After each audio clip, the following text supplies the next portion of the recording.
I think we are starting here. We are going to throw to Jacqueline, who's going to give us some of the rules for this evening, I think, about how we're going to ask questions and things. There's only one main rule. If you move your mouse around down on the bottom of your screen, you'll see the Q&A function. You can submit any questions you have for the panelists by typing it into that box, and then I will read the question aloud for you. Great. Okay, so that's the last time this thing is going to, or this evening is going to sound like a meeting of city council or parliament. Although I'm pretty sure we're going to have a, you're muted, can't hear you this evening. Anyway, if you're just joining us, welcome to this wonderful evening to pursue ideas and to hear three alumni from the Ryerson School of Journalism and to hear about their books and to kind of reflect on what's going on right now and then, you know, and then kind of move off of that. So I'm Janice Neal, I'm chair of the School of Journalism and I'm your host for the evening, and I will introduce our guests in a moment. So, you know, I think, look, all of us have had things in the last 2 months that we're really counting on happening, cancel on our lives. We had a fabulous trip to New Zealand, for instance, not me, you know, canceled. There were weddings, there were parties, there were important relationships, people were building their all sorts of things. But I can well imagine going back a couple of years when these three authors, our three guests tonight, were sitting there hunched over their laptop and writing manuscripts and thinking about this book and thinking shape. And every once in a while, they would look ahead and they would think, when this thing is published, it's going to be that fun celebration. It is going to be, you know, it's going to be cocktails and glitz and party time. Party time. And then, well, we all know what happened. So tonight we're here to hear a little bit about what has had to shift, what has had to be changed a little bit, what when you go from, you know, having that dream about your launch and having this happened and how you have to navigate. But we're also going to take time tonight to hear about the books, because all three of these books, coincidentally and interestingly, are all navigating very, you know, lots of challenges, whether we're talking about queer history or whether we're talking about race on campus in Ontario, and whether we're talking about the gender relations and the climb to up the ladder for power. So all of these issues kind of really nicely intersect, and we're going to talk about them and hear about them from the authors. So so I want to introduce them to start off with in alphabetical order. So Eternity Martis is a graduate of the School of Journalism, a master's in journalism from 2016. She's a senior editor at Extra magazine, and she's written lots of articles for plenty of magazines and has won some awards and some nominations for Best New Writer, Investigative. And she received her undergraduate degree at Western, which we'll hear more about, and her master's from Ryerson. Lorraine Mccann is a graduate of Ryerson, Bachelor of Journalism in 2007, and she's currently deputy editor of Reader's Digest magazine. Before that, she was digital editor at The Walrus, and for 5 years, she was the editor of this magazine, numerous articles, a number of national magazine awards and other awards, and also a little over 2 years ago published another book called The F-Bomb, Dispatches from the War on Feminism. So welcome. And Rebecca Rose is a graduate of our program as well from 2008, Bachelor of Journalism. And Rebecca is joining us from Halifax. She's actually down the road from her home in Cape Breton. And she describes herself as a queer a feminist and freelance writer who has spent her adult life going between Halifax and Toronto for Ryerson and other things, and is a writer focusing on queer and trans people. And she's a founding member of the Halifax Dyke and Trans March. So welcome to all of you, and good evening. So I want to go back. I want to go back a bit in time. I wish we could all go back in time, but I want to go back in time. And, you know, I had my idea of what maybe, you know, was driving you as you were sitting there and type over it. But I want to hear from each of you what you kind of imagined that finishing your book, having it shipped off, having the last edits done, and that whole process was going to look like? What was the winter spring of 2020 supposed to look like? I'll start with you, Eternity. Yeah, so my book came out on the 31st of March, and as we were kind of gearing up for that, we had the books were ready to go. I had all these events lined up. I kept having events to do, and all of a sudden, mid-March, it was this virus is kind of serious. So me being in complete denial was just maybe it's not so bad. And by about the middle of March, the 9th or 10th, I just knew that it was kind of, all those things were going to be put on hold. So that kind of meant just canceling. I had a Toronto Public Library event, some of my own events, canceling all my book stuff, my signings. I actually bought 12 purple Sharpies because I was super excited about signing books. They're just waiting to be used. And I'm like, oh, okay, well, I'll just put these down for now. So it was a huge, just a huge shock, but I think I was ready for it watching the news. So I've been watching about the coronavirus since January, so I just had a feeling anyways. So yeah, it was really, really tough, but I think off the bat, I'm like, okay, how can I adapt to this now? So then as soon as that happened, I started trying to think of new ways that I could promote the book. All right. So you said you started hearing about the coronavirus back in January. So in January, Rebecca, that's when you were actually launching a book. Can you tell us a little bit about what it was like? Yeah, so I think out of the three of us, I had the best timing. Yeah, I had my launch at the beginning of January, and we had an amazing launch at the Halifax Central Library. We had about 300 people. So the launch was the most overwhelming night of my life. And, everyone I had ever known who was in Halifax was there. All of the people who were in the book. So, of course, I wrote about lesbian, gay, bisexual history in Halifax. And so a lot of the folks who I interviewed for the book were there, and we set aside the first 2 rows for them. So that's who I saw when I was speaking. My family was there, all of my aunts and uncles and cousins. I'm from Nova Scotia, so I have a big family. It was the biggest launch event I think that my publisher has had, and wow. We sold hundreds of books. We did a lot of interviews leading up to it, hit all the major local outlets. And then afterwards, I found out I had a concussion because I had gotten in the car accident just 3 days earlier. And I don't think the book launch helped that. And then, I guess I had two months of kind of normal promotion, and things had died down a bit, and they were supposed to pick back up in March. And I had 2 talks at 2 different high schools in the region, and a few talks at Dalhousie, and all the requests were coming in. And then, I like a hard copy calendar because I'm old fashioned, and slowly just taking the white out to all of the different events that I had until there's nothing except for, when we order fish or that kind of stuff. You could have used one of Eternity's purple markers, Sharpies, to keep doing that. Listen, Eternity, I got hot pink pens. Oh, all right. I like the fact there isn't black here. And Lorraine, your experience is a little between Eternity's and Rebecca's, but tell us what happened.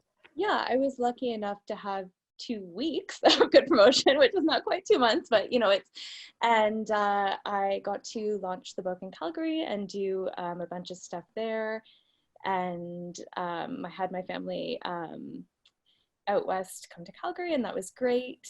And then I had a wonderful launch in Toronto at MoCA, and we had a panel, and Eternity was there actually on it, and we had other brilliant people, and it was great and beautiful. And then I think maybe 2 days later we all went into isolation. so I just hit the very I just really went under the line there. And I think we're still like doing events and promotions and talking about the book. Just it looks completely different, you know, than we thought it would. And you know, that's okay. So Lorraine, you've had the experience, as I said, in 2017, you had a book published. What was it that you got out of that book launch and everything that rolled out from that you were hoping and expecting, as were your publisher, to get this time around, and that Eternity and Rebecca could have hoped for as well? What was it that's important?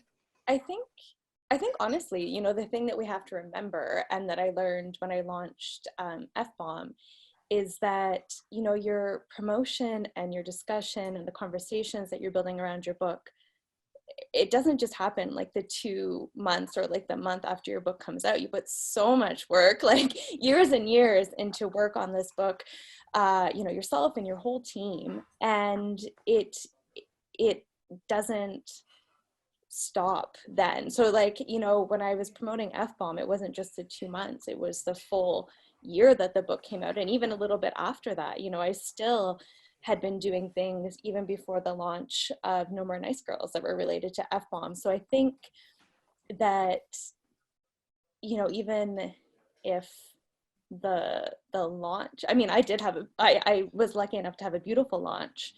But even if the launch doesn't look the way you thought it might, or media might be like on Zoom, you know, or, you know, stuff like that, I think there's so much opportunity, and we won't stop promoting. It's just kind of like a pause on everything that we thought, and then there will be more stuff. And I mean, like my first launch, I bought all like the wine and cheese and the crackers myself, and it was at a little indie bookshop, and it was beautiful and lovely. And the launch that I had for No More Nice Girls was huge and sponsored and free wine, and you know, it was different, but both are beautiful. You know, every book is different, every launch is special, like in its own little way. Eternity, what are you hoping that in the launch and the release of the book, what is it that you're hoping is going to come out of there? Other than, yeah, what is it that you're hoping that it would actually trigger? Well, I think like in talking about the launch, it like gives me flashbacks of being so excited about it, because like every writer, I think like when you write a book launch is like the one thing aside from promotion you're super excited about. But I've learned that like a lot of writers have told me that your book never goes bad. And that's kind of speaking to what Lorraine says. Like your book is never going to expire or go bad. If anything, time kind of makes it even better. And so what's been great for me, at least, is the response I'm getting. So now that everyone's home, everyone's reading, and they're not just reading books, they're reading the ebook, they're reading the audiobook, and people are able to connect with me. And I've heard so many great things from readers who have either experienced things in the book, who've been to Western, who've been to university and had this experience, regardless of race, gender, age. And I feel like to me that is actually more meaningful. Like I think all that promotional stuff kind of like went away really quickly when I realized that the whole point of me writing the book was that people could relate to it, and people are definitely relating to it. And we get to do it now in a way that is so different than if I had a book event and there's a line of people and all they get to say is like, hi, I liked your book, please sign it. I get to actually have these conversations in DMs and on Twitter. And that has actually made it kind of, in a way, almost better than what I could have expected. I like that silver line. Rebecca, you mentioned that you had some talks at Dalhousie, and you were speaking to students, and you were speaking to groups. Your book is about bringing a history to audiences. So what was it that you were hoping to get from speaking to the audiences that you haven't yet had an opportunity to talk to? Yeah, one of my goals is, I mean, this book in general, I just wanted to get it into as many hands as possible because you know, there's a history of, you know, repressive governments and forces trying to erase queer and trans history and queer and trans identities. And, you know, you saw that, you know, with the Nazis burning LGBT books at the beginning of the Holocaust, and you see it on a smaller scale as well, you know, it being taken out of curriculums and schools and that kind of stuff. So I just wanted to get this history into as many hands as possible, and then you know, hopefully folks could add to it from there, and it could kind of multiply and expand. And that's even more so for youth. I just want to get this into the hands of young people, so that they know that they have, that there have been lots of LGBT QIA2S+ folks that have come before them. I just watched that. I don't know if anyone else here watched A Secret Love yet. Oh no, I can't wait. That's my tonight watch. I'm so excited. Oh my gosh. You mean after this? Oh my gosh. Not during this. It's a documentary about a lesbian couple who was together for over 60 years, but they weren't able to be open with their relationship. They call each other cousins. And so they said, you know, in the 40s, they thought they were the only ones like them. And of course they weren't. You know, there have been people, you know, in this country, you know, for thousands of years, two-spirit folks for thousands of years. And, you know, I talked to folks in my book who said they felt like the only one like them, you know, in the 60s. And that's so isolating. So yeah, I was hoping to get it into the hands of lots of teenagers. But that'll have to wait until schools are back and it's safe, and, you know, schools can get their feet back under them again. Okay. You know, Lorraine, how you've done some media, you know, each of you have seen some interviews and things. Is that crucial, getting reviews, doing interviews and getting exposure that way? Is that crucial to what you are trying to achieve, getting the book published and therefore having a strong launch? I mean, yes. Yeah, like I do think having media attention and having people talk about your book, I mean, yes, of course it's crucial. You need to have a conversation, or you want to start a conversation if you write the types of books that I think all three of us have written. You know, you do want to have that conversation sparked. You want people to talk about your book. You want people to talk to you about your book, but you want them to talk, you know, amongst themselves. And I think media, of course, plays a role in that, whether it's, you know, I don't think it has to be mainstream media by any means. You know, independent media plays a role. You know, people talking outside of media, like on social channels and stuff, you know, all of that does play a role, but I don't think that's, you know, that hasn't gone away. We're media is still reviewing books. We're still writing stories. We're still, you know, so much of our conversation right now has moved online. I think it's just shifted. And that, you know, I was happy to have those in-person media opportunities that I had when we still left our apartments and our houses. But, you know, it's just, you know, I've still done interviews and I'm still doing events, even they're just events through the screen. All right. So we've been talking about the books that you have written and the work that is involved, and that you're having to kind of pivot or put on pause what you're doing. But, you know, I know something that all of us are thinking about now, and it'd be interesting hearing from writers, is about the work that we are producing now. And I'd like to ask you all during this pandemic how that is having an influence in it. But I thought we could poll our audience first. So Jacqueline, do we have our poll up there? And this was Rebecca. So audience, I'd like to know, you know, are you finding this time to be beneficial to your writing or other creative work that you are doing, these endless hours?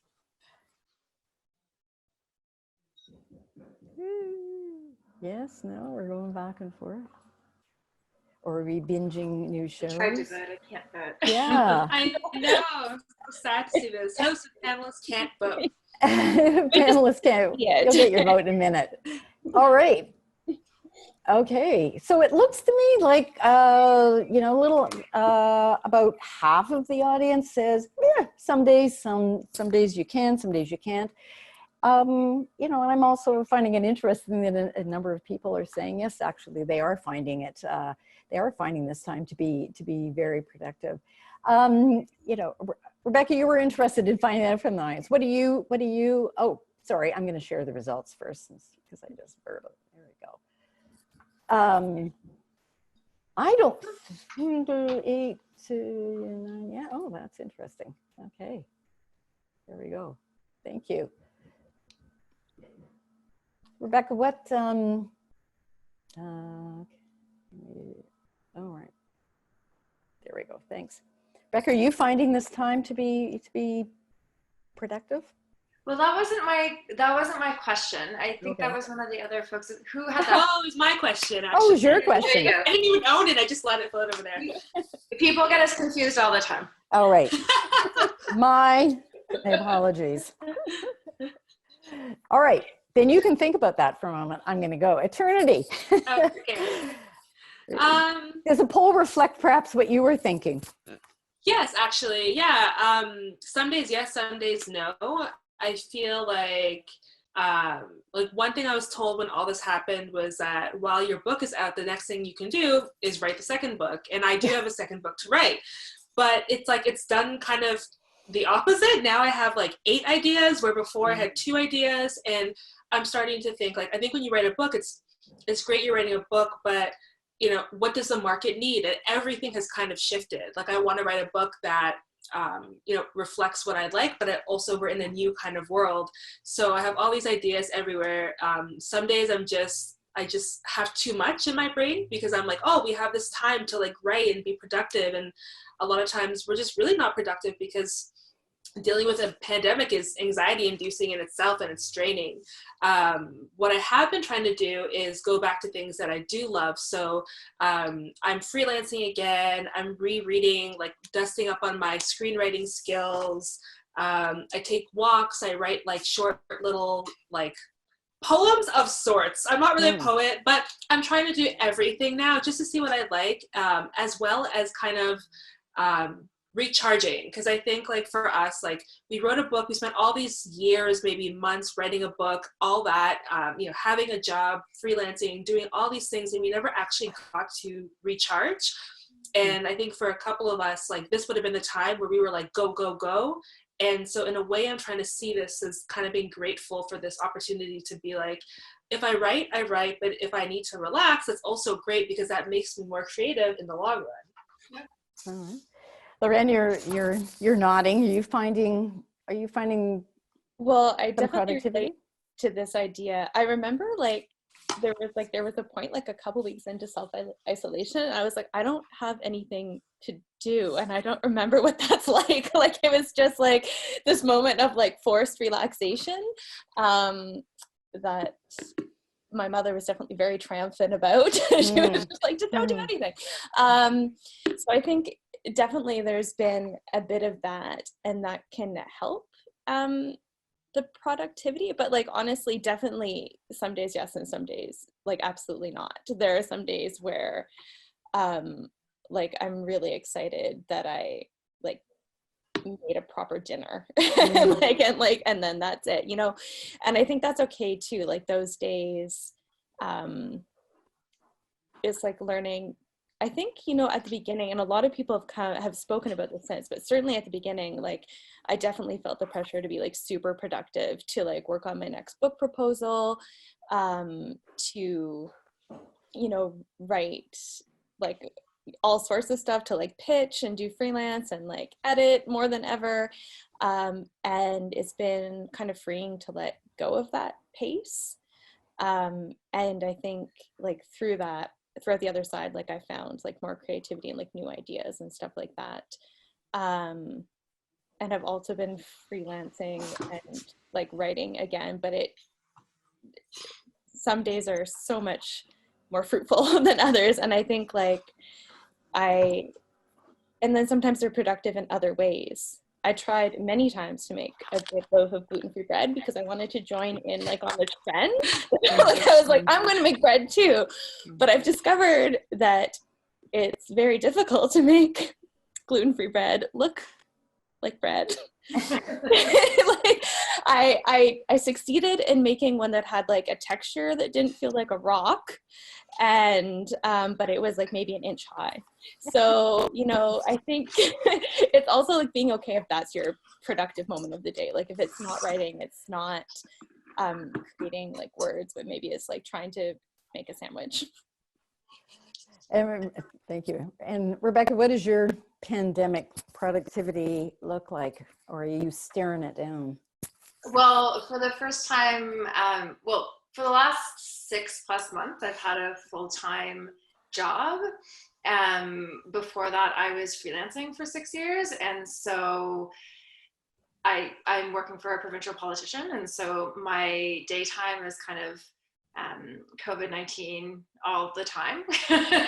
That's all we talk about and hear about and write about. So I'm not writing at all. I relate to what both Eternity and Lorraine said about having time off. Like when I was writing, I would be freelancing. So I didn't have any, I don't know if either of you folks did, but I didn't have any grants from any national or provincial or municipal granting bodies. And so I had my advance from my publisher, and then I had my freelance income.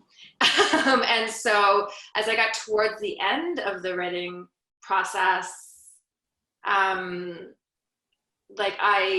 was needing to write more and turn down freelance gigs. And so I was doing a lot of unpaid labor, and my income was going down significantly. And so,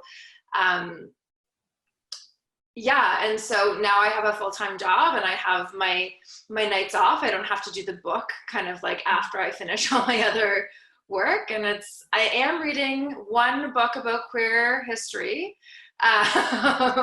called When Brooklyn Was Queer, and it's pretty phenomenal and also very beautiful aesthetically. So that's kind of the most bookish thing I'm doing. And, you know, and you, as I mentioned, you're in Halifax, and I mean, Nova Scotia is just being hit with It's so much tragedy and so much, you know, that I can imagine that would be somewhat paralyzing. Yeah, it's been a hard few weeks for sure. It's the pandemic was happening, and I felt like it was all pandemic all the time, and then the shooting happened, and then the pandemic just kind of shrunk into the background, and then it was all shooting all the time, and now the pandemic's kind of, you know, as things settle down, it's kind of taking over again. But yeah, it's been a hard time to be in Nova Scotia for sure. As you know, as three journalism graduates, as three people who've pursued journalism, and I think probably have journalism in your DNA and in your soul. When you were writing each of your books, did you worry about how they were, you know, how they were going to land at the time, and if so, how did that, you know, alter it? And in fact, how have they perhaps, you know, landed, you know, maybe a little bit differently? So I'll start with Eternity. Yeah, I think one of the hardest things about writing a book was putting away the journalism hat. And like a lot of my book is memoir and it's essay, but also I'd say about half of it is actually reporting, because I just couldn't put down a hat. But like my editor would be like, it's okay, you don't have to like put like according to, or this is attributed to. And I'm like, I don't. And it felt like I was kind of cheating or doing something wrong. So that was really difficult. Part of, I think for all of our books, they're so timely. And in a lot of my chapters, I talk about sexual assault or cases that happened. And while writing it in 2018, I was writing an example about like Bill Cosby and Harvey Weinstein. And we would have these discussions being like, by the time your book comes out, that's going to be dated. What we know now is that it's absolutely not dated. Mm-hmm. And so you're kind of always just weighing what is enough, like what is like enough like future forward looking that it's not like you're not so far out in the future, but it could still be relevant by the time your book comes out. And I felt like until the last draft, I was still throwing in things like when I have a chapter on blackface, and my book was already in copy editing, and then the Trudeau blackface thing happened, and I had to go back and like, you know, after copy editing, put that part in, and I can't miss a part of history like that. And so I think on that side, you're always wondering like if you can keep up with the news cycle, like when you're a journalist, when you're writing a book that has reporting in it. And for me, the book has always been timely, luckily, because race on campus is such a big issue. Sexual assault on campus is such a big issue. And I think it landed, like when I pitched the book a couple of years ago, we were in a place where we were like, oh, this is a problem. But now we're starting to see how it's unfolding, and we're talking about it more, and it's more exposed in the media. And so luckily for me, it landed at the exact right time. And I think part of the great thing about the book coming out in the spring is that it gives everyone who needs to read it, whether it's educators, you know, like faculty, students, the time to read it before we go into September and the fall and we go back to school. All right. Lorraine, you also had references in there to last October's election campaign last fall. So I imagine you were doing also same kind of updating. How did you, so when you were writing and imagining it, what kind of world were you imagining it would land in, and has that changed at all? Well, I mean, I definitely didn't imagine it landing in a global pandemic. So I definitely, like, I will allow that. But, you know, I think, you know, a lot of the themes, my book really deals in themes of gender and power and abuse of power, and how power has been corrupted, and our image of power has come to resemble such like a toxic masculine leadership. Not, you know, we always reference the States, but certainly not just in the States, like around the world. And even here we've seen like much like displays of toxic masculine power and this striving of it. And I think, you know, that has only been magnified recently. We've, you know, only seen how missteps in power and leadership and not thinking about certain populations and certain communities when we make our decisions, how harmful that can be. So I don't think those themes are diminished. I think they're only things that we need to talk more about as we like kind of move through this pandemic, and who has a voice and who doesn't have a voice. And what it would look like if other people, you know, had those voices and different models of leadership and different models of power. So I think we are in this, you know, everyone keeps saying like, we won't go back to normal, and like, what will new normal be? And I think that we will have even more of an appetite to challenge the way things always were, especially, you know, models of capitalism, employment, and all those sorts of things. So I think, well, I couldn't have certainly imagined this.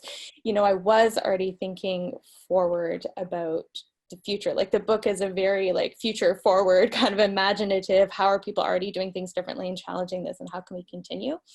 And I think, you know, it was always meant to be the start of a conversation. And I think, you know, there's still that opportunity to have that conversation even as it changes right now. Okay, thank you. So Rebecca, your book, I guess you chose an end date or a period, I suppose, for your book to end, being chronicling the beginning of the book. Can you tell us a little bit about the power of the history of the stories that you reveal and that you describe in those and how they represent a period of history, but how they are relatable today as well? Oh yeah, there's so many echoes. Yeah, there's so many echoes. I mean, we talk about, sorry, just losing my train of thought, but we talk about fighting for sexual orientation to be in the human rights Act, and gender identity and gender expression for trans folks was only recently included federally and provincially in some places. And then, in this book in the early 1970s, one of the things that the Gay Alliance for Equality, which was the first gay and lesbian advocacy group in Nova Scotia, one of the first things that they took on was the fight against conversion therapy. And then that's been a huge issue.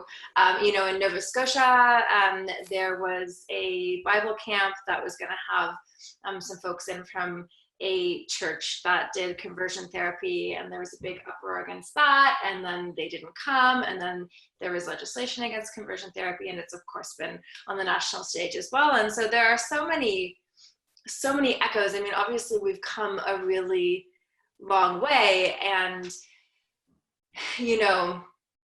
I'm such a dork, and such a history buff that everything I do, I think about it in the context of the history. And so I'm sitting in my apartment here in Dartmouth with my girlfriend and my cat, and when we were looking for this place, I mean, we wouldn't have been able to look for a place as a couple if it wasn't for the activism of these other folks. We wouldn't have been able to do that in the 70s and 80s and maybe even 90s. My partner, I said this at the launch, my partner was, we had to go to the emergency room in the fall, and it was exhausting, and at the end of the day, I crawled in the bed with her. I wouldn't have been able to do that. I wouldn't be able to be out at work, all of these things. So while we've come a really long way, there are definitely still echoes. And, when I was writing this book, I was in Toronto in a tiny junior 1-bedroom, which is even smaller than a 1-bedroom. And it was right after the Ford government had tried to take everything about queerness and gender expression and out of the curriculum, as well as the truth and reconciliation aspects, and so it's still, people are still trying to, like I said earlier, erase our history and erase our identities. So a lot of similarities. You, when I was introducing you, I was saying, you describe yourself, I mean, as a writer, but also as an activist, and writing a book about activists. While, how did you navigate? And I think there are echoes of this for the other two authors as well. But how do you navigate writing about people who, as you said, have paved the way for you to allow your life to be lived as it is today, and tell those stories, and they're produce living documents about history, while you are also part of it? How do you kind of navigate that, reporting on your community, telling stories about your community without compromising your stories or your book? Yeah, I mean, I feel incredibly privileged to be the person who hears these stories for the first time and then gets to write them down and put them out there. But it's also a huge responsibility and a huge pressure. And I would love to hear from Maternity and Lorraine about that, because, you're not just putting out a book about you or a piece of fiction that has no bearing on anything. It's, I'm responsible to community, and I imagine, Lauren, you felt responsible to a community and eternity as well. Yeah, and so I felt a lot of pressure, for sure, and just from myself, not from anyone I interviewed. I felt a lot of pressure, for sure. But I mean, I guess I interviewed as many people as I possibly could. I blame the Ryerson Review of Journalism for that. I interviewed so many sources. For people in our audience who perhaps haven't been through that process, do you want to elaborate just a little bit, give them the inside story of the process? Was it 30 for the RRJ? I think That's 40. Wait, Is it 40? 40? Mhm. Yeah. Oh my gosh. So for the Rising Review of Journalism, it's a magazine that for me, it was a magazine that the fourth year magazine students produced. It changed later. But It's still a magazine. We still, yeah, it's still a magazine, but not for fourth year magazine students. yeah, it is. Yeah? Yeah. Oh, so you don't stream. But you, Okay. there's no streaming. No, there's no streaming. No. But you wrote your own article, and then it came out in the magazine. You played another role as well. I was production editor, but you had to interview 40 people, and so that's why I think I ended at 30 for this book. But I felt like I could have kept going. Like I have a Excel document with all these people that I feel like I should have, could have, would have interviewed, but eventually I just had to stop and realize that this book was a history of lesbian, gay, and bisexual Halifax, not the history. And I tried my very best, and I included as many different perspectives as I could, and I really pushed myself to get lots of different perspectives. And then I just, have to try to be okay with the fact that not everyone is in there. Yeah. All right. Lorraine, your book is also heavily reported. I don't know if you have a spreadsheet and if you can tell us how many people you consulted, but and also this is a topic that is your passion, the imbalance, the struggle for gender equality, and what that looks like. And I'm just wondering how you navigate that, being the voice and hearing the stories while being true to your own book. Yeah, I mean, I think that it depends on which book or what the book is, I think, in so many ways. I know, like, for my first book, I was confronting and investigating the resurgence of the anti-feminist movement in Canada and the US. So I was interviewing other feminists, but I was mostly interviewing people like outside my community, certainly. That was a different pressure to navigate and to be fair to sources, but to also disagree with them and to, present their ideas with a critical eye.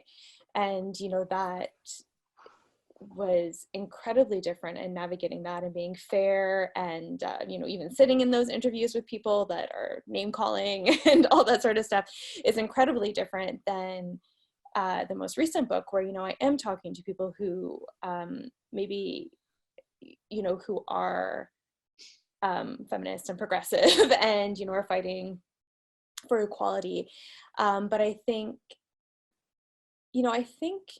but still difficult in its own way, because I'm talking about power, but I'm a person with significant privilege, and talking about the idea of power to people that do not necessarily have the same privilege as I do, or coming from a different perspective. And I think that the most you can do is be fair to your sources, to talk to your sources. I checked in with them before anything went to print about what I was going to include, to make sure it was accurate and in context, and to also, have, for me, part of the solution was having those difficult kind of acknowledgements and the thinking through that inside the book itself. So the book itself talks about, how I approached sources and how I talked about it, where I'm coming from, my own thinking and how it evolved, and, acknowledging what I could have gotten wrong, and, where even I need to keep going and where the conversation needs to keep going. So I think it's tough. Like, certainly when you write a book, it's not the same process as when you're writing for a magazine. Like, it's a very different thing. And I think if you have a background in magazines, you learn that very quickly when you start actually writing the book and like looking at it and trying to piece it together and staying true to the material. Okay. Turn to Your Story is largely a memoir with reporting there. Did you feel a struggle between trying to get at the heart of the story and ensuring that you weren't compromising others, you weren't compromising perhaps something else? Yeah, I think when I was a student, what I struggled with a lot was whether I could like be for my community and still be a good journalist.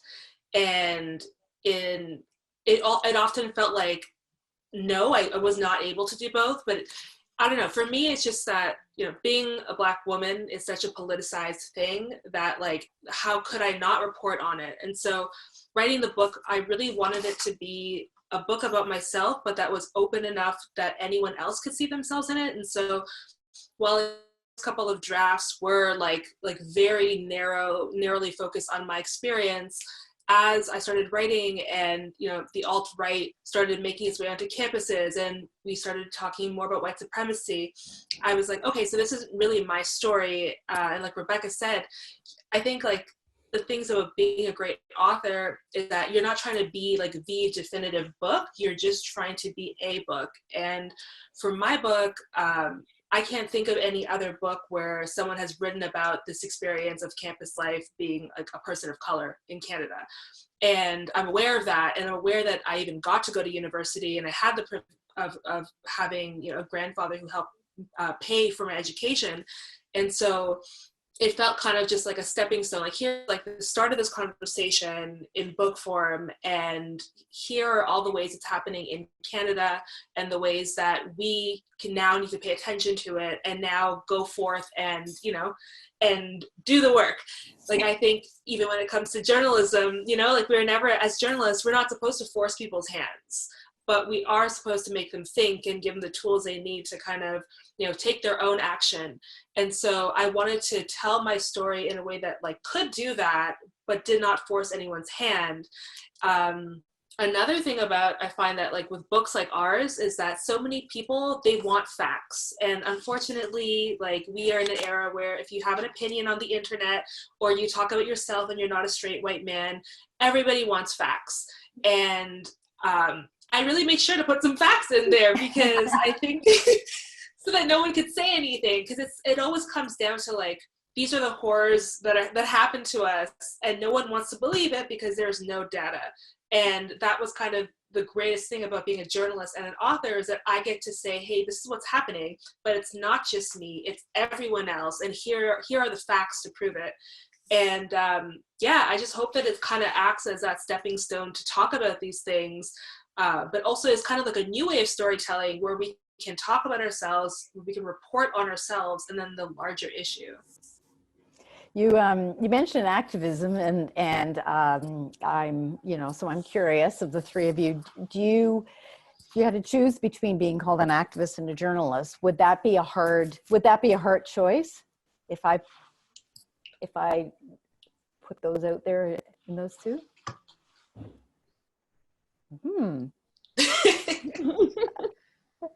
Why don't you think about it for a moment? And this is the question that Rebecca suggested to me that we could ask our audience. So without having a fulsome discussion on this yet, audience, we have a poll about you know, whether. So the discussion I think we can have a little bit is about activism and journalism, and whether they do stand perhaps as polar opposites, or whether they can be combined. So there's the poll. Should there be a definite line between activism and journalism? Yes, no, or not sure.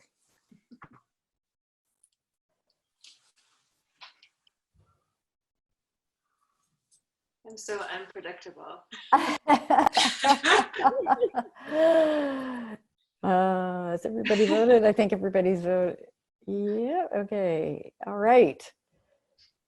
Okay, so here are the results. Rebecca, why did you say they're so predictable? I'm so predictable? Yeah. Oh, you're so predictable. I thought you said the results were predictable. All right, so the results, 42% say there should be a definite line between activism and journalism. Huh. Not far behind, you know. No, and other people are not so sure. Are those results predictable? Having your experiences? Jump in. it was going to be a little bit more towards there doesn't need to be a definite line now. I was talking to you, Janice, about this when we were getting ready for this call, and I feel like, so I started going to school in 2002. That's when I went to Ryerson, and then I was supposed to graduate in 2006. So I was supposed to graduate before Lorraine, but I graduated 1 year after because I got involved in the Students' Union, right? And so I always felt like kind of there was like a division between like, you know, there were like the journalism students that like got involved in the school paper and like, and I don't know where this is coming from. This might have just been me, but I felt like they were considered like the serious journalism students, whereas me and my colleagues that got involved in this students' union or other activism on campus, like we weren't considered serious journalism students. You know, we were biased, right? And I mean, I think everyone is biased. I just think some of us are more honest about our bias than other folks, or like, you know, when you're a straight white man and things have been built for you, it's easier to say that you're not biased. Yeah, so I'm a little bit surprised because I did think that things had changed a little bit, but I couldn't have written this book if I wasn't an activist. Why is that? Why could you not have produced this as using all the reporting tools that you have used and all of the strategies? I don't think people would have let me in the way that they did. First of all, if I wasn't queer, not that that's the word that a lot of people in my book use. A lot of folks use lesbian, gay, bisexual, and actually don't use queer. But if I wasn't queer, I wouldn't have been let in the way that I was. And if I wasn't an activist, I don't think I would have either. And I don't think I would have gotten the context. Like when I was reading about and hearing about, you know, the conflict between, say, the more lefty group within the community and the group that was more concentrated on producing shows, like drag shows, variety shows, and, you know, wasn't into, you know, the marches and the holding national conferences and that kind of stuff. Not to say that they weren't activists, but maybe they didn't think about themselves that way. I got that tension and that conflict in a way that maybe other folks wouldn't have, I think. So I think I couldn't have written this book unless I was an activist. All right. Lorraine or Trinity? Does the discussion interest you? Or is that from 2002, as Rebecca said? No, I feel like the activist journalism role has been like the bane of my existence since I started writing. Like, I remember just being like a young writer before I was even a journalist. And like, you know, you would like update your website and it'd be like activist, writer, you know, and then it was like journalist, activist. And like, oh no, I can't be both.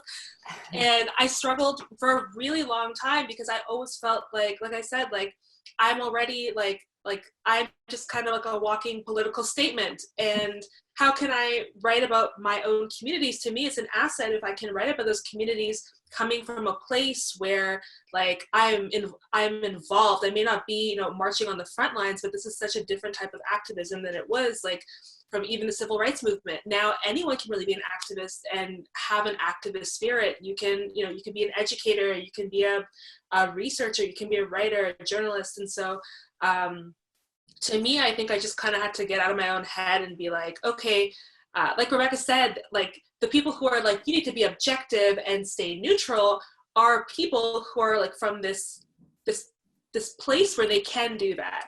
And when I look at journalism now, when I look at like right-wingish columnists and, you know, their opinions, is that not a form of bias? So there's quite a double standard here. And like early in my career, when I would write about anti-Black racism, I would often be told by just about every journalist I know that like I was too close to Black Lives Matter, without anyone knowing there's a difference between Black Lives Matter, the movement, and writing about Black issues. And I think it says so much about this fear of like activism taking over, you know, journalism and turning it into this biased kind of like lifeless art form, and I don't believe in that. And so for me, I am an activist. It's changed over the years, but I also work at a place that was born out of activism. And so do you want to tell us a little bit about it in case someone doesn't know what Extra is all about? So Extra is our magazine, but we are like under the umbrella of Pink Triangle Press. And, you know, our offices were raided. The people who work there, the founders, were arrested for the material that they published. And it's all about, you know, sexual liberation and setting love free and like just being like just queer and proud and being who you are and all the things that, you know, you would get arrested for, and you would be shunned for. And so I worked there, and I didn't know that I could work somewhere like that where I can be an activist and a journalist. And there's still a line there. It's still a very different type of Extra that I work at, because now we're more journalism. But it just gave me a little faith in knowing that like you can actually be both. There's no hard line drawn between activists and journalists. See what that is, Trinity? Oh, flaunting it, yes! We have like a figurine that is made out of the Flaunting It book. Yeah, so we were the body politic. Tell us a little bit about the context of that book. That's that's an anthology of the Body Politic, and the Body Politic is the newspaper. It was kind of the national gay newspaper of record, the 70s forward, and that's what birthed where Eternity works now. Yes. Very cool. So cool. It's so cool. Lorraine, your book, you know, explores, I think, well, it's all about change and disappointment and why there hasn't been, I think, much more equitable sharing of power, and why women leaders haven't been able to achieve that. And do you think, how would you kind of weigh in terms of the act? Is the activism not being strong enough, or is the journalism not being kind of strong enough in documenting this? And I guess I'm kind of getting at what are some of the agents of change that you talk about? Yeah, I mean, I don't think we can say that the activists haven't been strong enough. You know, I wouldn't, that is not territory that I would go to, but I would say, you know, you're up against the entirety of human history that has been built to keep you out of power. So, I mean, that's a big thing to try and push against. And I think, you know, systems have been built to keep out anyone who's not, you know, a straight white man. So I don't think it's that, you know, we haven't been pushing enough, or that, you know, the journalism hasn't been strong enough, because we know that journalism is a system itself, and that system itself has kept out, traditionally kept out anyone who's not a straight white man, and continues to do so. So I think it's not that we haven't pushed, you know, enough, or that we're not allowed enough. It's just that it takes a lot for a system to crumble. And I think, you know, for the longest time, we were also, and this is kind of a lot what I talk about, you know, we have been taught that the best way to gain power, to win, is to replicate these old systems. So, you know, you want to be the CEO, or you want to be, you know, the same type of male leader that you've seen. And we're, you know, it's only now that, after seeing that fail so many times, that we're really starting to challenge that. And I think, you know, that we haven't challenged it before, but that, you know, we're starting to see that challenge hit the mainstream, and, you know, those creative ways succeed. And so I don't think it's such, you know, we haven't tried enough. I just think that, you know, every time you see equality or equity start to gain ground, you see a backlash. Like we know that it's been cyclical, and those backlashes are violent and they're loud and they're led by people with, you know, more money and more power, more access. I think that is something everyone here could could certainly agree about. You're nodding your heads. We can continue the conversation, but I want to give our audience members an opportunity to jump in with some questions. We have one, and Jacqueline is going to read it for us. It's because it's coming in through chat. Okay, Jacqueline, thank you. Hi, everyone. The question comes from E.L. Witten. How flexible have you found employers to be while writing a book, particularly when it comes to book launching, tours, and other appearances that promote your books? Okay, who wants to jump in? Who wants to start? Lorraine.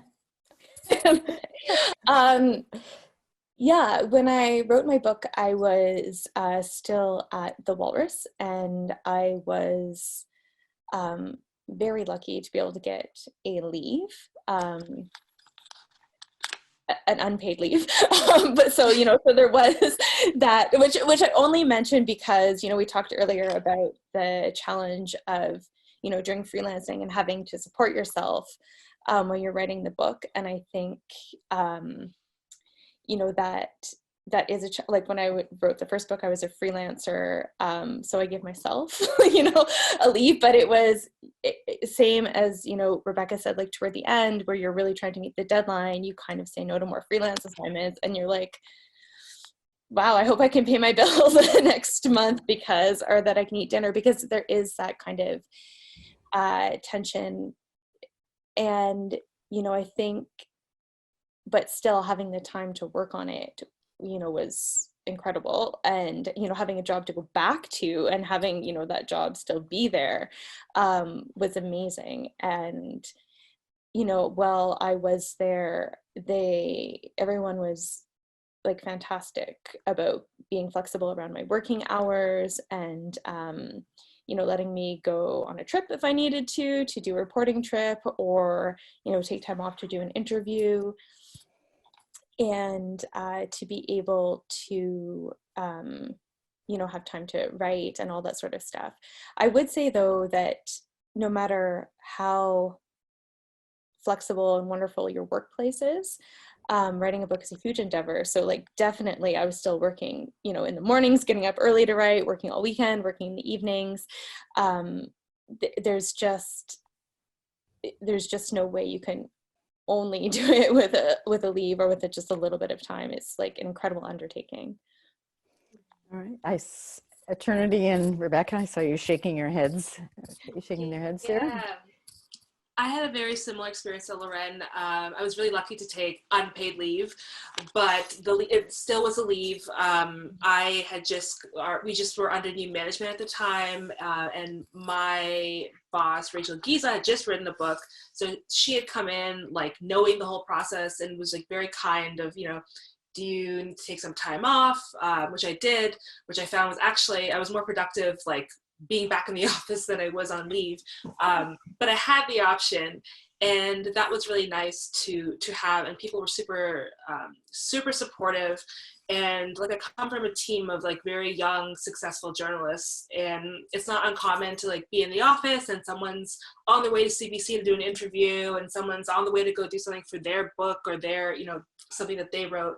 And so we kind of have that environment of whatever you do in your personal life that is journalism based and successful is also good for our team. So that was lovely. I think like you have to be the kind of person who really can juggle a job, like a full-time job, and a book. Like it's no easy feat. And I would like wake up at 5, I would write, I would go to work on my lunch break, I would write, and then, you know, you still need to go to the gym and buy groceries. And after that, then you're back at your desk and you're writing at your weekends and your social times, all writing. So you still need to be present for your job. And I think like in the same way that your job, you know, you can take leave, especially if you're on a small team. Like I think that there's only 2 or 3 of us at the time and 2 people were new. You have to be able to write and also have that brain space to go to work and make decisions if you're in a decision-making role. And so it's something to kind of, you know, to consider if you're planning on writing a book with a full-time job. Like, you may not get leave, and then what? But it's a big feat. Yeah, I'm super impressed that you got up at 5 a.m. and you still went to the gym. It was anxiety, but you know, it came in handy this time around. Like, I don't even go to the gym now, or like before the pandemic, I was not writing a book. So good job.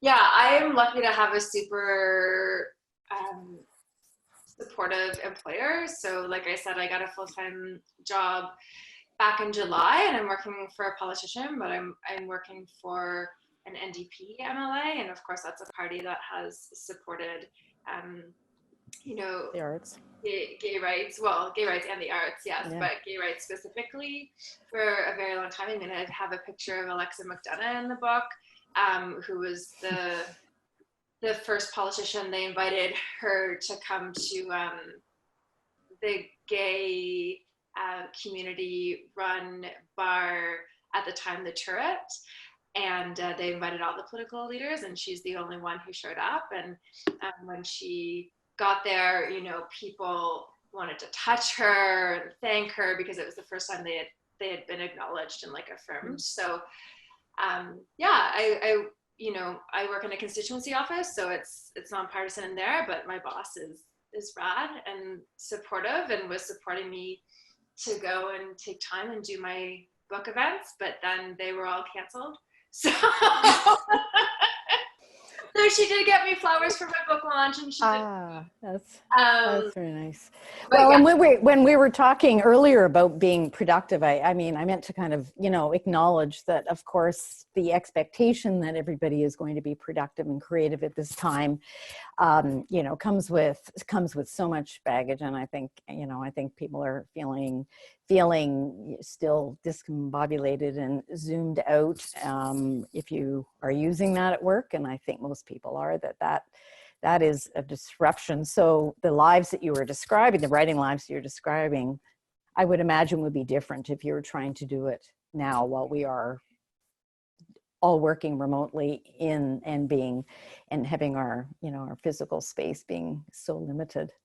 It would be all right.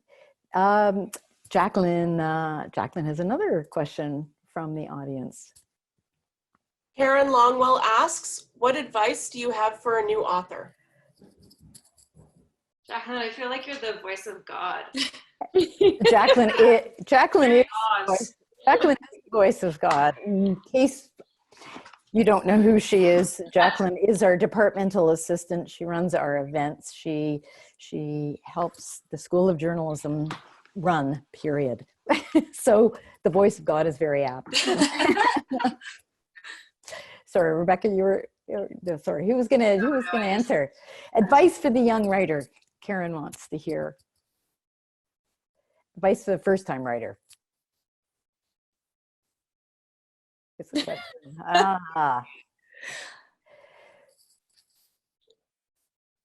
What is the okay? How about I have one. What's the advice that people gave you that you tucked in your back pocket and carried you through that you could pay forward?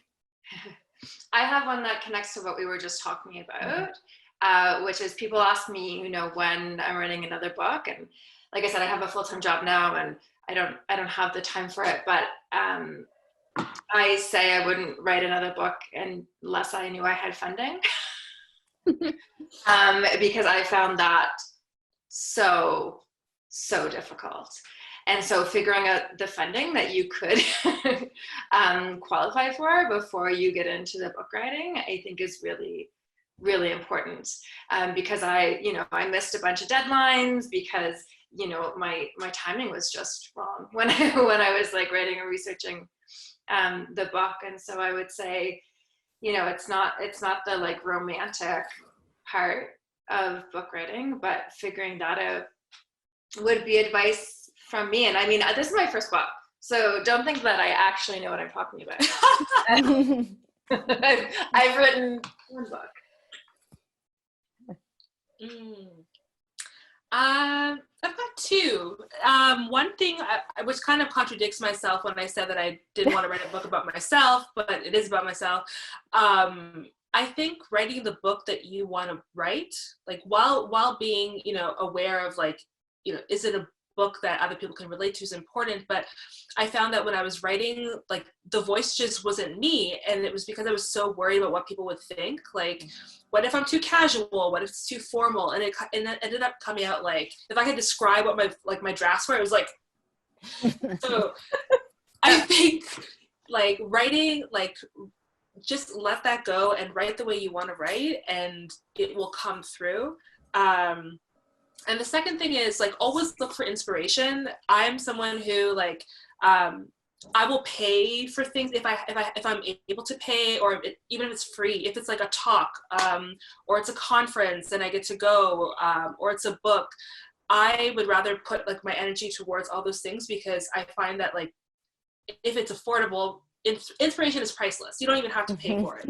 But even going for a walk, sometimes like when I was writing my book and I'm like, I'm stuck, I would just go for a walk and something would spark something or in me, if I was having a writer's block, or I would call a friend. The amount of times I called a friend and I was like, I have writer's block, and she would just be smoking her cigarette and she'd say like something so like non-book related and I'd be like, I've got it.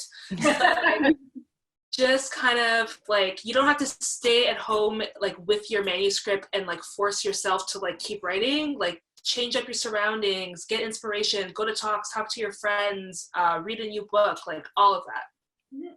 Well, and given that your advice at the moment kind of contradicts what public health officials are telling us, it'll be very after AC. I did just want to be responsible here, Eternity. I understood what you meant, but join Zoom meetings in the meantime. Zooms like this, like you're talking to authors. For now, don't go outside unless you. Lorraine, have you found it? So 3 books now. Have you found the inspiration easier to draw from? Have you found overcoming writer's block easier with each book? I don't tend to have writer's block, and I guess that is like a bit of advice, is that I feel like if you sit down and you're like, I have nothing to write, it generally means you haven't reported enough. Like as someone whose journalism tends to be very heavily researched and reported, like I think and that's different from like being like, oh, I don't have the sentence right or anything. But if you don't know what you want to write, I think that generally means you have to go back and read more, or, talk to that friend, sit down and do like a brainstorm exercise, do more interviews. Like, I think that like the best way that you can guarantee success for a book or for like a writing project is to put the time in at the research stage.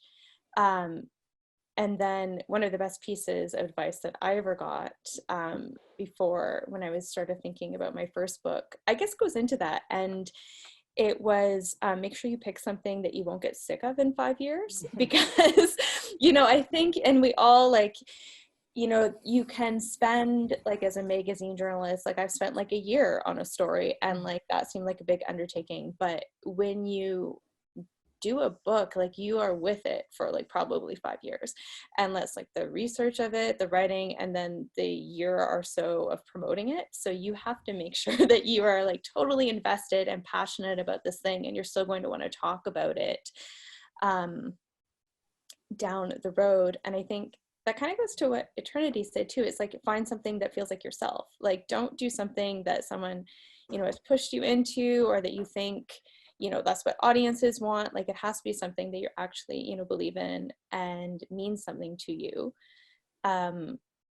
Because like you're going to put so much of your life into it, and you want to believe in it, and you could like feel like throwing your laptop out the window, which I often do, but you want to like have something that makes you want to bring the laptop back and sit down and like get, writing again. And I think like that's really important. All right. You, I don't think we have another question. Well, we'll go back to it if we do.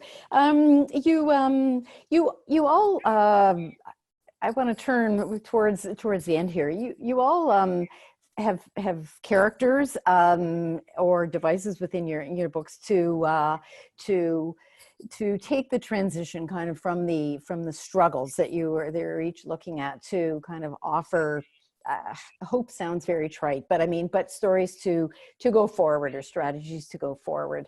Lorraine, you profile there are women who've and organizations that go forward. Attorney, you have notes in there like crib notes for students if you are a token student at another university, and Rebecca, you have stories too. Is there one person in your case or one device that you'd like to tell our audience now to kind of that you can see as kind of being hopeful and a way forward from whatever the context is?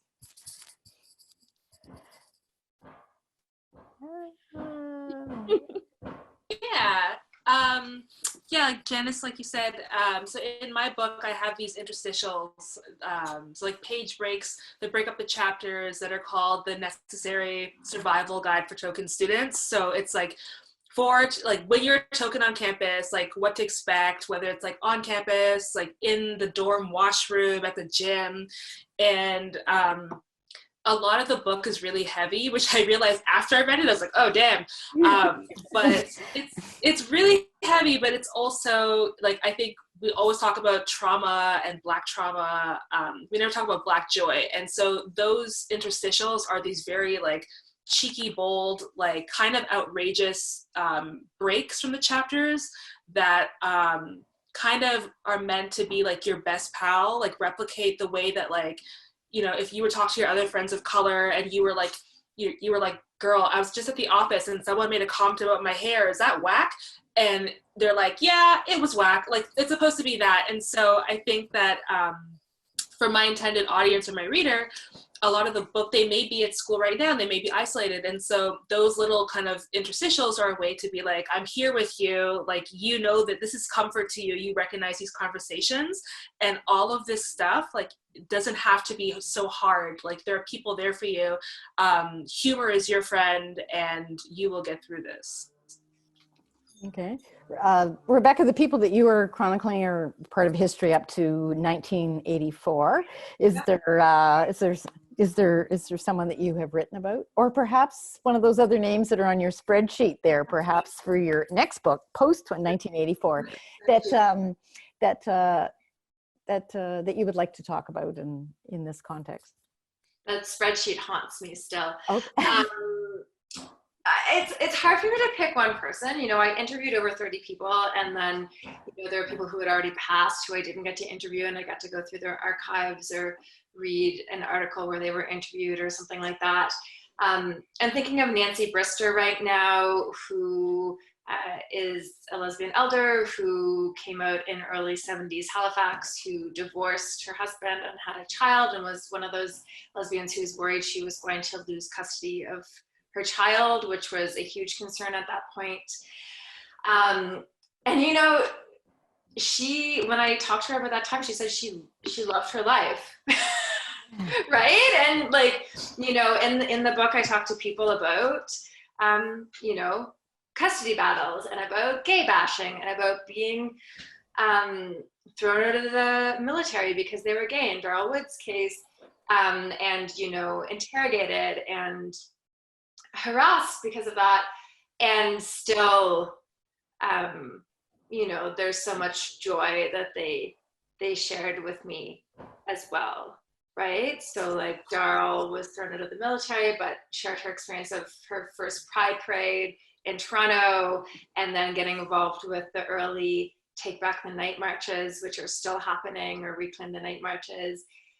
I think of the women that started the Halifax Women's Housing Co-op in the early 80s, all young lesbian or bisexual, queer identifying now women who had a hard time finding housing, either because they were lesbians or because they were single moms, and made a housing co-op for themselves. And it still exists today. Like 2 of my friends just moved out of one of the units and listed it. And it still exists, right? So lots of inspiration to draw from there. Lots of inspiration. And just to finish off, I mean, this week, the whole reason I kind of wrote the book was, you know, folks who were active during that time are in their 60s, 70s, 80s. And so folks are not always in the best health. And a few folks have died, and Fulton passed in 2015 and kind of led me to write the book. She was a lesbian elder, but this past week, gay elder named Tommy Miller died, and he was one of the first drag queens in Halifax. His drag name was Sugar.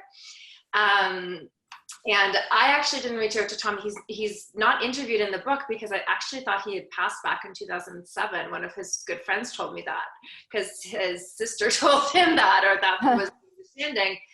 And then when I put the book out, his niece tweeted at me and said, "I'm sitting here with my uncle, and he's got tears rolling down his face because he never thought he'd be in a book as a gay man." And I got to interview him before he passed, and hear his experience firsthand. So I don't know, that's sad and hopeful at the same time. Very powerful. Lorraine, is there one story that you'd like to tell us? One person? I mean, I think, like Rebecca, I can't think of one. Like, I interviewed probably about 100 people of all genders, and I think like that in itself is inspiring to me, that there are so many people right now that are moving outside the system, that are challenging the system, that are creating their own system from ways and rebellions and reinventions that are, you know, maybe on the smaller scale, you know, talking to people who, you know, founded their own greeting card company and are trying to redefine what a Hallmark moment is with, you know, featuring more diversity on their cards, and celebrating different like life moments, like congrats, you left your abusive relationship, or, you know, whatever it is, or congrats, you had holidays alone away from your toxic family. You know, people that are like doing that, to people that are founding trauma-informed companies and like what that means, to people that are starting, you know, their own media collectives. Like, there's so many amazing things that are happening right now, and I think like that is what gives me hope, is that there are just so many cool, interesting, inspiring people out there that are kind of sick of the way things are always been, and they've made their own stuff, and I think, or, you know, have helped someone else make their stuff, and are raising other people on their own platform. And I think, you know, that is endlessly inspiring and hopeful to me. That's wonderful. Thank you. You're inspiring our audience. We have a couple more questions, I think. Jacqueline? Brian had one for Rebecca specifically. He wanted to know whether the Gay and Lesbian Archives played a helpful or any role in your work. Hey, Brian. So the Gay and Lesbian Archives in Toronto, or the Archives, I guess it's called now, with a Q. I assume that's what the question is about. Really, because this is about a book about Nova Scotia and a book about Halifax, I really stuck with local archives. Like, I know that Toronto is the center of the universe in so many ways, but there was some stuff in the archives, but the Nova Scotia Public Archives actually had the fawns from the Gay Alliance for Equality / Gala, Gay and Lesbian Alliance, their association. I don't know why I'm blanking on that. Anyway, so they had that, and then people's personal archives as well, Robin Metcalf's archives, Anne Fulton's archives, Deborah Trapp's archives. So yeah, I mostly stuck to local Nova Scotian archives. Oh, as well as like body politic back issues were really, really great. And they were on, yeah. And they were on the, I think it's the Museum of Human Rights website. Yeah, and then, you know, Dalhousie University archives. Yeah, so mostly local. One more. Okay, that's good. How have you found pitching a research-based / nonfiction book to literary agents or publishers?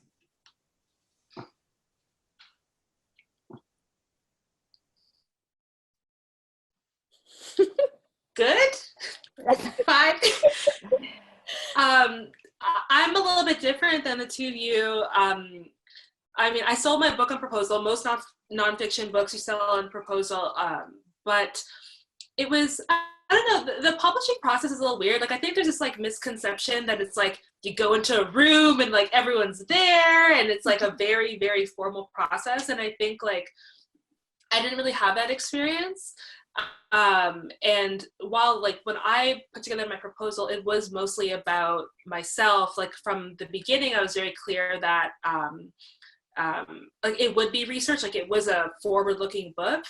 What I think worked for me, which is not necessarily the question, but in my book proposal, I did a ton of research for the actual book proposal itself, like who my target audience was, what the markets were. Like I did like all the PR possible, like where we could pitch it, what was ethnic media, what was student media. And I think that because I didn't have that, who I was going to research in my book yet, the fact that I could do that research and like I knew my book and where it could travel better than anyone was a humongous selling point for getting a book deal. Mm. Lorraine, Rebecca? Okay.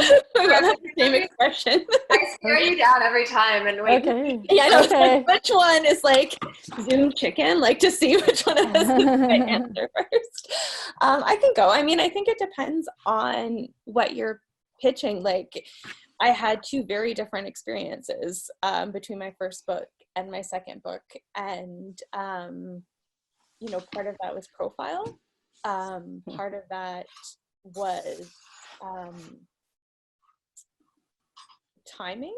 When I pitched F-Bomb, I was like, I think a little bit ahead of the curve in thinking that this new like anti-feminism alt-right movement was rising. And I remember when I took it out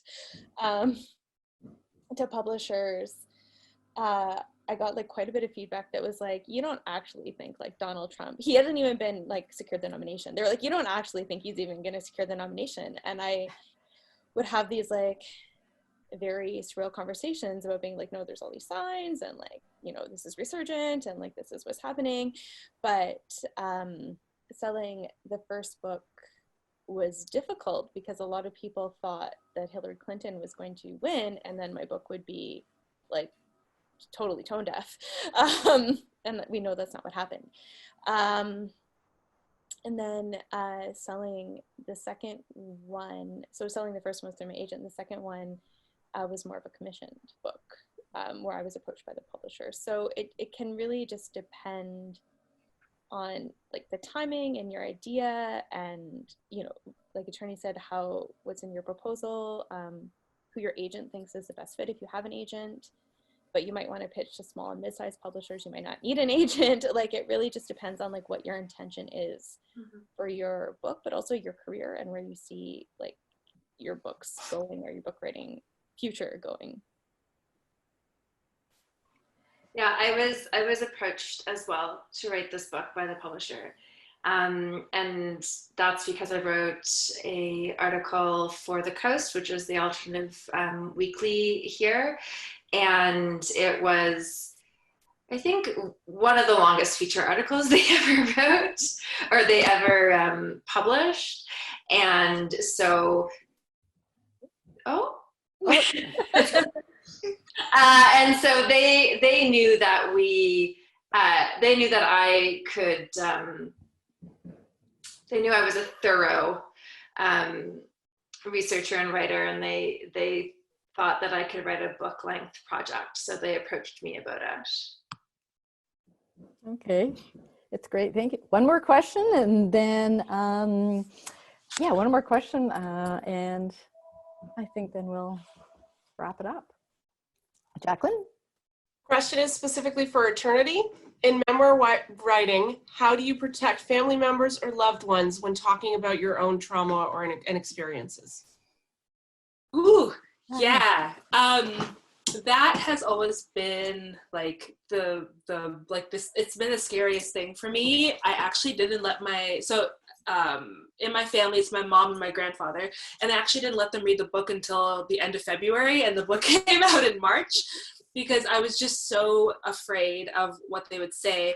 I come from like quite a liberal family. My mother is like a force of a woman, but it's still really like frightening to kind of talk about these things that you don't know. And I think there's an assumption. A lot of my book is about breaking down the myths of student life. And it's not all fun and games. It's a lot of serious stuff. And it was a lot of stuff that they didn't know had happened to me. And so I was faced with two different dilemmas. One, that I was going to expose myself for what I'd like to call the greater good of, things that had happened to me, so that we could start talking about it, because I felt like I needed to do that. But things they didn't know about me. And on the other hand, because it's a memoir, writing about them and doing it in a way that was respectful, that didn't invade their privacy, and something that I could stand by. And if anyone's read the book, I come from a Pakistani family, so something that I could go to my brown like events and go to brown Christmas and no one is gonna disown me. So it took a long time to get there. And when they did read it, they were really touched. We had a lot of good cries and conversations, and it really opened the door for us to kind of talk about things that we hadn't talked about before. But I think that was possible because I think the way that I went about it was that, protect what is sacred. Like, I don't think that you gain anything by writing like the expose on your life. I think that Alicia Elliott does an excellent job at this in her memoir, A Mind Spread Out on the Ground, where it's such a slim book, but she talks so much about her family and her partner and her child, but yet you don't know the thing, like, you know so much, but you know nothing. And she's done it in a way that's so respectful, that doesn't sell out her family for the sake of a book, and that comes from a place of love. And I think not all of us, I come from, I've been so loved by my family, but not all of us have that experience. And I think like a great piece of advice for writing about people that you, like loved ones, is that if you're still angry or something is fresh, I think that if you start realizing that you're writing from a place of anger, or that you haven't worked through it, it's likely not a good idea, because like Lorraine said, this book stays with you for 5 years or more, but when it comes to your family, those words are printed forever. So it's worth taking a little bit of time to think about how you want to approach your family. Maybe tell them beforehand. Don't tell them that, like, I mean, I think you should write your truth, but I think even if you wanted to give them a heads up, I think that's also a very respectful way of doing it. Did you have a code for your book while you were writing it? Did they not have any idea what you were doing? Yeah, they're like, my mom said to me, she was like, you've been writing this book for years and I still don't know what it's about. And I'm like, and she said that for years. And I'm like, they didn't actually know what it was about. Like, I would say race on campus, and that's my bad. I wish I had told them, but those conversations are kind of hard. And I was lucky that I come from a family where they were very open to it. So. Yeah. All right. Well, thank you. I'm so glad that we asked you, and you were all able to participate in this panel. And as I've noted a few times, we've talked a little bit about your experiences as Ryerson journalism students. You did all intersect at different points, I think. You were an editor, they were editor, and all the rest of it. But I thought it'd be fun just before we go today to kind of show our audience, what you were like as budding young journalists. So I asked each of you to share photos of back then. So there's Eternity. I think that's the RJ launch, right? It is. Yeah. After my 40 interviews. You're looking amazingly refreshed there. Thank you, because it was over. Right. And there's Rebecca with an early version of the iPad, I guess. Oh my goodness. That's during our RJ production right there. Whew, that's great. And Lorraine is circled there. Lorraine is in the red sweatshirt. Yeah, I threw back to my whole class. I'm sure they're super happy with that. That was the masthead for your edition. And Lorraine kind of joked that so standing behind her is Ira Shapiro, who was instructor at RJ, chair of the school, and he's now finished teaching his last classes and is retiring shortly. And he was such a cool guy back then. He had a flip phone. Yeah, there were 2 photos that I found, and one of them he's on a flip phone. I was like, what is that? And there's on his phone while you guys were in class. Anyway, I mean, I'm glad you enjoyed your days at Ryerson, and I'm very proud of everything that the school represents, then and how it's nourished you, and I really appreciate all of you contributing to this. Jacqueline, thank you for being the voice of God, and I should have done this at the front. All right, here are the covers. Here are your books. All right, so one more time. Right. Yeah, so there's Eternities, and there is Lauren's, and there is Rebecca's. So there's information on the invitation, and thank you again, and enjoy this time as much as possible, and that productivity thing doesn't happen, but we would look forward to your next books if they come out of your writing at this time. So thank you very much, and goodbye, and thank you, audience, for joining us.